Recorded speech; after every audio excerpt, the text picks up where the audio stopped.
Makes perfect sense, because I have lots of clients who I sort of think about, well, it might be a good idea to, give not drinking a try for a while. And they go, oh my God, but what am I going to do at Cousin Mary's wedding?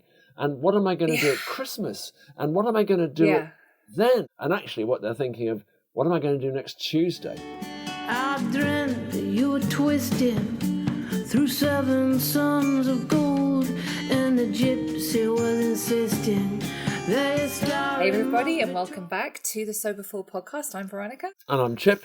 Who sounds a little bit croaky today. So yes, a little bit of I've woken up I don't know if anybody can see, I've got a scarf on and I've got a bit of a throat. I'm not going to die, but well, I hope not. That would be a cunning little plan, wouldn't it? If halfway through the podcast I drop dead. I don't know what it is. But it's annoying. Yeah. Haven't you noticed, the last 3 years, I noticed I didn't have a cold for a year. I just was I can't remember the last time I had a cold. And then when things sort of, last year, it was every other month I was getting something. It's weird. It's done some weird things to our immune system with the kids. My kids have had all kinds of, a few months ago, that every other week they had a virus of some kind, every other week. Yeah, but also you get the converse of that, is that when people have a cold now, they've got COVID. Yeah. Without even bothering to take a test, and actually that needs, people need to be careful with that as well. Because... Okay, so we are going to be talking today about binge-pattern dependency drinking. Before we go into that, I just want to remind you guys that for one night only, Chip and I have a live workshop together. It's on May 18th. It's called the Sober Code, and it's all about everything we know about sobriety, really. It's about all of the... Well, that'll take us. That's a quarter of an hour filled, right? Okay. It's really all of the stuff that we want to impart to you, jammed into 2 hours. It's going to be a webinar. You'll be able to ask us questions. We're going to be talking about dealing with triggers, how to make sobriety stick, how to tell people you're not drinking, all of that kind of stuff. So if you want to do a live workshop, we're just doing it once. That's it. This is the only chance.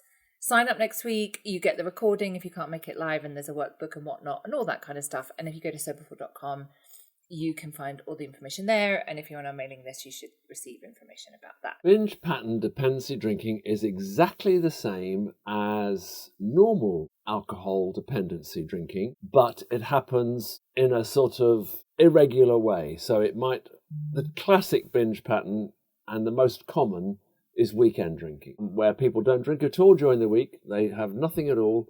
And then Friday, Saturday, Sunday, they drink. That's the classic one.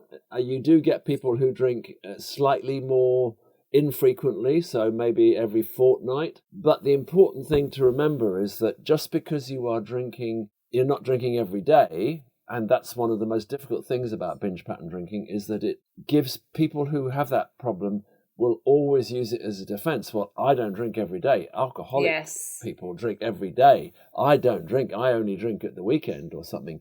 However, if the criteria that clinicians use to diagnose alcohol dependency happen, albeit infrequently, if they still happen, you are still alcohol dependent. Most people who are doing that, not drinking during the week and then during the weekend they're only drinking a couple of drinks, they are drinking a lot, and they're having exactly the same sort of criteria, consequences that you would do if you were drinking every day or every other day. It's not the frequency of drinking that matters. It's what happens when you do drink.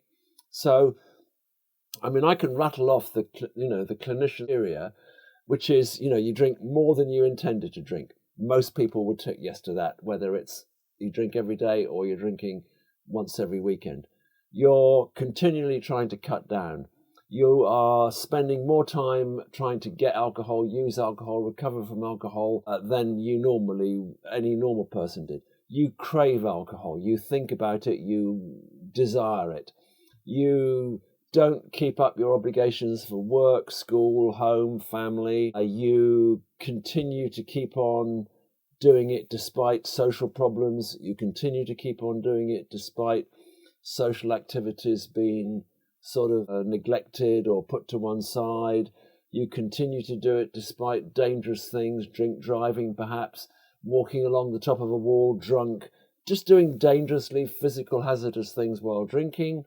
You know that you shouldn't be doing it, but you continue doing it. You've got an alcohol tolerance. In other words, you can tolerate an enormous amount of alcohol, and that's something that binge pattern drinkers really need to take into consideration is, am I getting absolutely hammered on one or two vodkas as a normal drinker would do, or am I able actually to, my tolerance to sort of stay quite sort of in the background for 4 or 5 days, and then when I come back, I've got a very high tolerance to it. And do I sometimes wake up in the morning feeling absolutely rubbish as a result? Now, those are the sort of criteria, and most people who probably listen to Soberful or are thinking about stopping drinking will be able to say yes to most of those things. For a clinician to be able to diagnose alcohol dependency, they've only got to tick 6 for it to be a severe alcohol dependency. Now, it really doesn't matter whether those criteria are happening every day or every fortnight. The important thing is, when you drink, are you drinking dependently and having the dependent consequences of that drinking? But it's a very difficult one to deal with because we're always looking for a back door. And if the back door is that I don't drink every day, that's the one that most people turn to. Yeah, so that was me. That's exactly what I was. I was a weekend binge drinker. I would drink typically Thursday night, feel a bit rough Friday, but you could have a drink at Friday lunchtime. Friday night, Saturday lunch and Saturday night, recover Sunday. Sunday feel utterly dreadful. Yep. Be in bed all day. Monday feel pretty crappy. Probably go to work, but not always. Tuesday, Wednesday, best day of the week, Thursday morning. Just feel top of the world Thursday morning. Just really, recovered, feel great, back to do it again. The key word here is pattern. And I have to say, as a therapist, that's my jam, is patterns, right? That's the thing. Yeah. It's not words, it's not what you say, it's behaviour patterns. It's what is the pattern of behaviour, because that will tell you everything. It's not that someone says, oh, that's it, I'm never drinking again, never drinking again. What's the pattern? The pattern is they just do this cycle of behaviour. So our patterns of behaviour, and we all have patterns of behaviour, and we have functional ones and dysfunctional ones, tell you everything you need to know about a person, right? It's pattern that's the key thing. And it's the other, and you're absolutely right, with so many clients, we're doing this kind of sort of mental arithmetic in our head to try and kind of thread the needle of, yes, I know it looks like this, but actually I don't have a problem with alcohol because I don't drink 3 days of the week or whatever. Or I can do dry January or whatever. Yeah. I mean, exactly. The fact that you can do dry January actually proves nothing. I mean, it's great and it's very good for your liver to have a rest for a month. But if when you stop dry January, you pick up exactly where you left off, then you've obviously got a problem there. And I think probably most of my clients are binge pattern drinkers. They're not drinking every single night. They might have a glass of wine, but they are looking forward to the weekend when they can drink a lot. And during that time, they are not looking after their families properly. They are not working properly on Monday because they've drunk so much at the weekend. Yeah. They are getting themselves into, they're ticking all the criteria, but they're just condensing it into 2 days. And I think that's probably what most of my clients who are actively drinking are like, I think, before they start doing something about it. I think it's probably the most common type of drinking, actually. It's the person who's drinking and getting absolutely hammered every day is, I don't know, I haven't got the statistics, but I know that there are a lot of people who kid themselves that they are okay because they're not drinking first thing in the morning every morning. And they're having, as you said, they're having Monday to Friday off, but then they're drinking huge amounts at the weekend. And that, I mean, you've only got to walk around the streets of London to see that is happening a great deal, that, people are drinking absolutely tons at the weekend and they're having all the same consequences. And the family are getting neglected. The family know that it's the weekend. Well, mum or dad is going to be unavailable. That sort of thing is going to be happening. And I think it's much more common. I mean, I think with certain substances, because, with certain opiate substances and things like that, you're going to get into withdrawal much quicker. I think people forget that sort of alcohol and the sort of lives in your body for a bit longer than you think. And, just the whole kind of, it's one of the reasons I've said it before, one of the reasons that people get caught drink driving in the morning is because they think because they've gone to bed that they're starting the whole new day fresh. And actually they may quite easily be over the limit in the morning. But that's a slight digression. The fact of the matter is that it doesn't matter when or how frequently or infrequently you're drinking. It's how much you're drinking and what happens when you do drink. That's the important thing. And I hope that, people who listen to this will have a little look at, those consequences, which, I think are posted somewhere on the Soberful website. If not, I'll do it. Those consequences, those criteria are really common with a lot of people who are drinking. And it's the same thing with, in a way, it's a bit like smoking. A lot of people in the sort of dry, you talked about dry January just then. A lot of people give up smoking for a couple of months. When they start smoking again, they smoke one for the first hour, and then within about 5 hours, they're back to smoking exactly what they were before. The tolerance is there, and they've got, they hit it really hard. So our brains just remember how much of that chemical we require. I want to tell you that cigarettes were my first love. I freaking loved smoking cigarettes. Loved cigarettes. Well, certainly, yeah. Right? And first thing I used, yeah.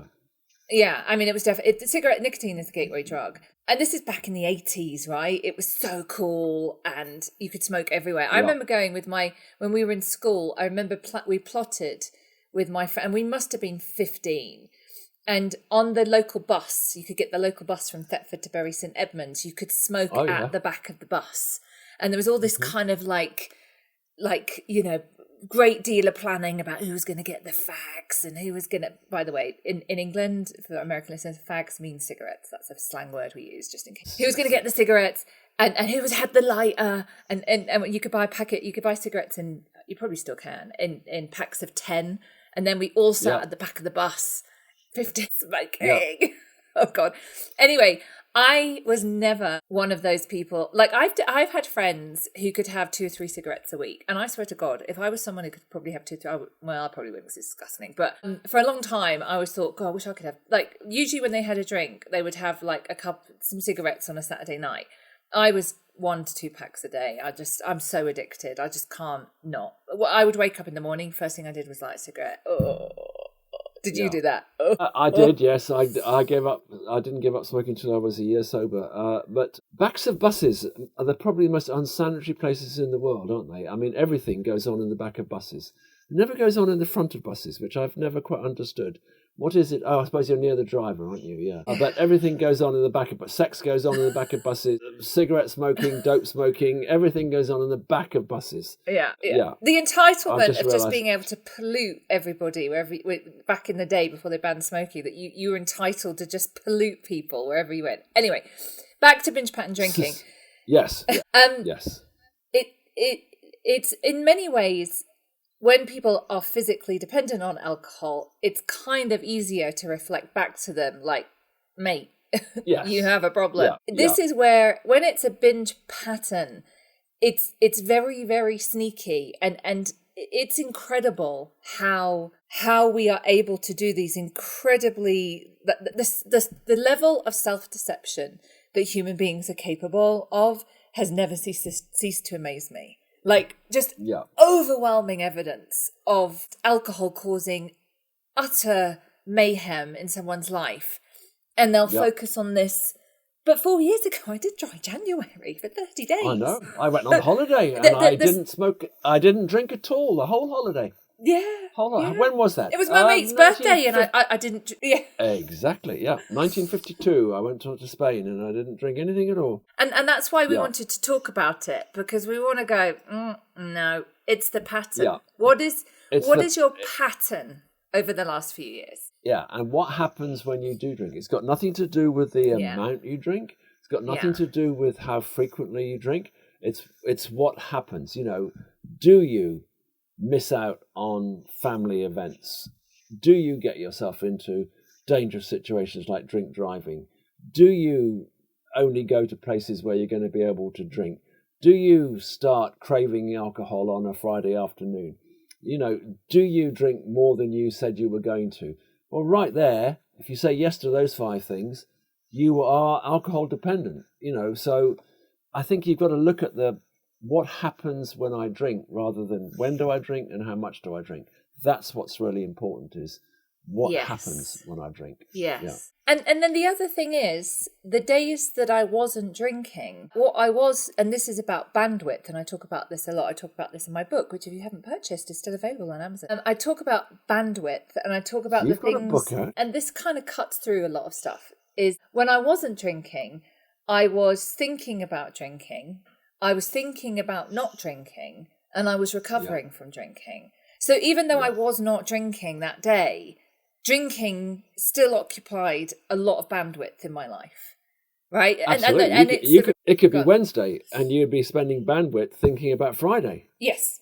Oh. And that. When? Oh, yeah. Yeah. Yeah. Yeah. I mean, the planning. That sort of planning is part of the whole process. Is the looking forward to it all, and I always look on that when you're looking at the amount of time that alcohol takes. You probably, for somebody who is a weekend drinker or a binge pattern drinker, they're starting to think about it probably as soon as one binge ends. They're starting to think about the next one in a small way. They're concentrating on not drinking. They're concentrating on limiting their drinking.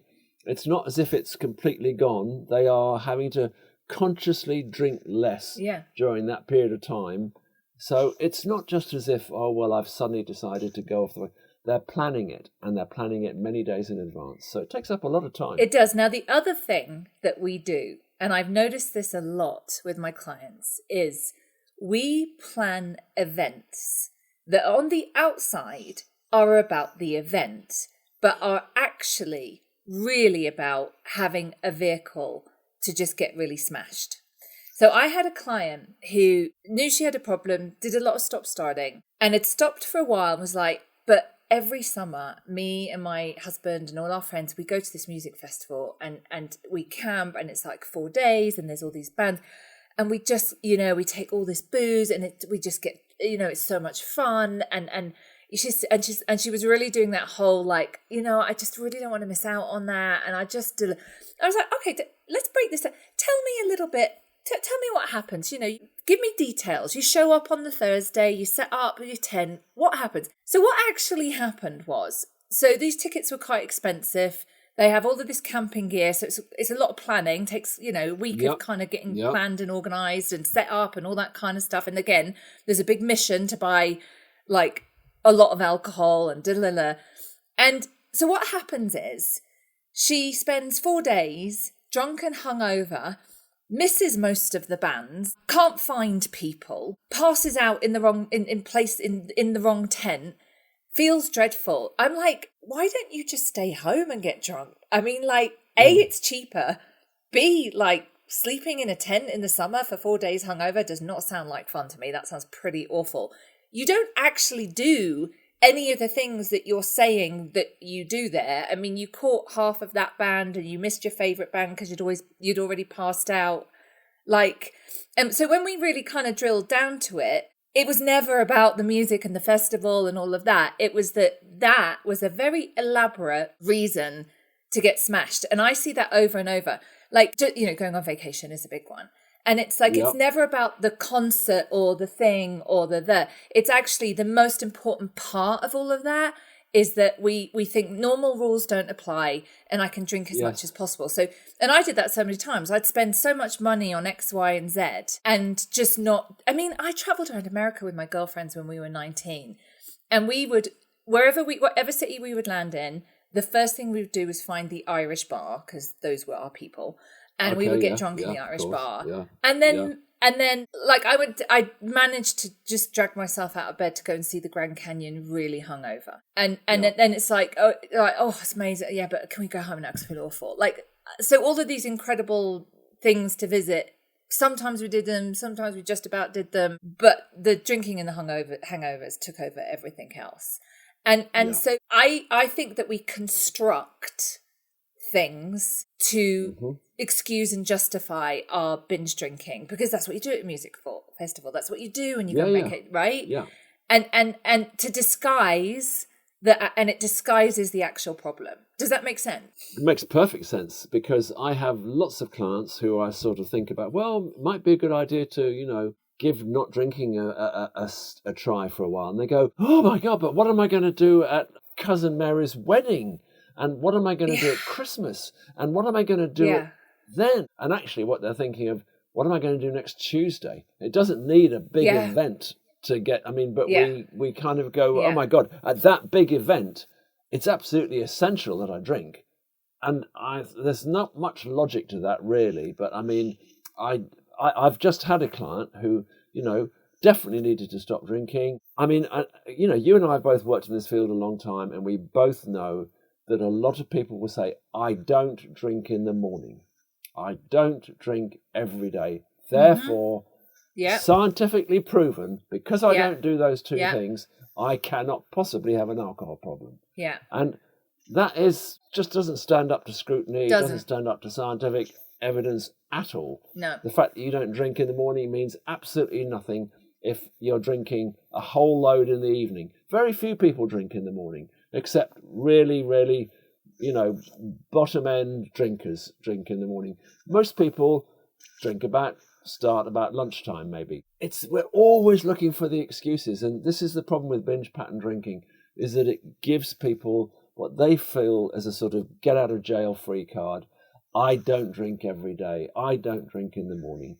And, I know I've said this probably 3 times already today. It's not about how much you drink. It's not about how often you drink. It's about what happens when you do drink. And if every weekend you're drinking to blackout, you've got an alcohol problem, pal, because most people don't ever drink to blackout.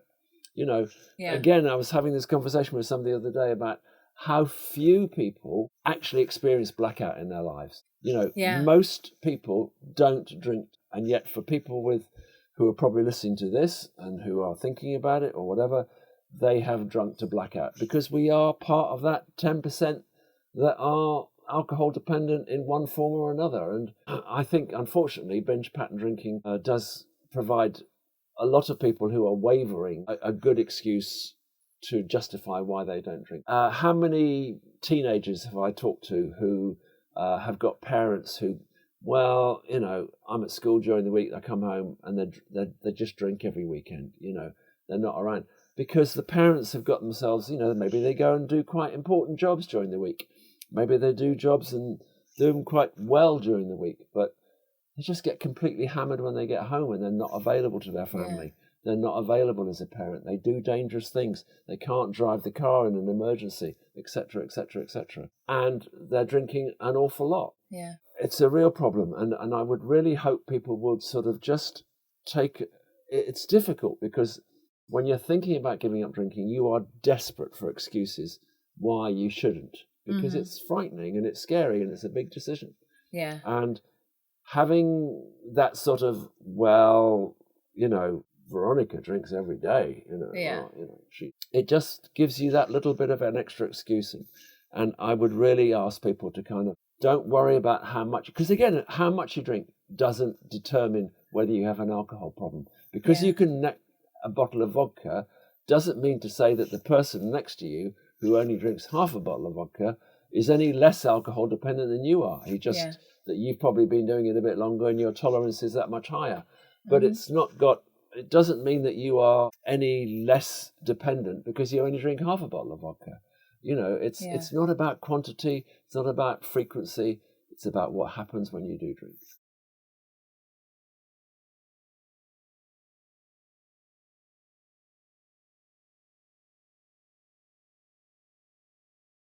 Luckily, I stuck around long enough. And for me, it was when I heard someone talk about fear, and they spoke about fear and how fear ruled their life, and how the reason they drank was because of how they felt, and to try and manage the fear. And I just sat there, thought, oh my God, that's me. I didn't know anyone else felt this way. And then that was my moment of clarity that I've never forgot. That was when it all went, oh my God, yes, I do fit this. You know, I'm not at the stage of drinking every day, but I can see I would get there, and I can see that I use alcohol to manage my feelings and emotions, because I have no idea how to do that. And that's where it all kind of clarified for me, and I knew absolutely that I had to be sober. Yeah. Isn't it funny? I mean, mine was loneliness. When I heard somebody talk about loneliness, and I thought, I am lonely, and I've felt lonely practically all my life. Even though there were times in my life when I was surrounded by people, I always felt completely alone. And it was when I heard somebody else talk about feeling lonely that my ears picked up, and I thought, oh, that's me. And he was saying, you know, I always felt lonely, and then I started drinking, and it kind of went away a bit, and I thought, oh, well, that sounds like me. It was that. I think it's often different things for different people. You know, yours was fear, mine was loneliness. Other people, it'll be shyness. It'll be a multitude of things, but and that's what's, I think, always so fascinating about people's decisions to stop drinking is that it's very individual. It doesn't, you know, and that's why I think the question of binge pattern drinking is such an important one to address, because there are so many people who think that they are individually different to a alcohol dependent, a drunk, because in their mind they are demonstrating control. I am able to control my drinking. I'm able to not drink for 5 days or 4 days of the week, and you know, denial, it takes many forms. And you said earlier on about sort of, you know, well, you know, I don't drink here, I don't drink that day. We are so looking for ways in which we can escape recognizing that we have alcohol dependence. And so, you know, I'm obviously not an alcoholic. And I'll go, okay, well, let's go for a month then. Let's try a month. And they'll go, yeah, sure, no problem. Yeah. But you can see the hesitation, because you've suddenly laid down a marker and going, okay, nothing to drink for a month. You know, it's a very cunning little illness. It'll trick us. And we allow ourselves to easily be tricked, because we're desperate for finding ways of having to be able to get out of jail card. We're desperate for a back door. We are, you know, the last thing we want to do is sort of have all our options closed off to us. We're always looking for surely there's something that I can use to demonstrate that I'm different to everybody else, and they've got problems, but I haven't. And being able to just sort of control your drinking, because actually when you question a binge pattern drinker, so what are you telling me, that you only drink at the weekend? And they go, yeah. And so I say, okay, so you didn't drink anything at all Monday, Tuesday, Wednesday, Thursday? Well, I'll probably have a beer in the evening. You know, actually, you often find, if you really drill down, as you said, and kind of question, the fact is that people don't abstain during that other period in between their binges. They're probably drinking much, much less, maybe a glass of wine, maybe a can of beer, but they're not abstaining from alcohol altogether. I think that there's a lot of people who fit into that category as well. So here's the other thing. When I wasn't drinking, I was still using outside fixes to manage how I felt. So I used and abused prescription drugs, nicotine, food, behaviour with men. I used outside fixes, substances and behaviour to try and manage my emotions, because I had no other way of doing it.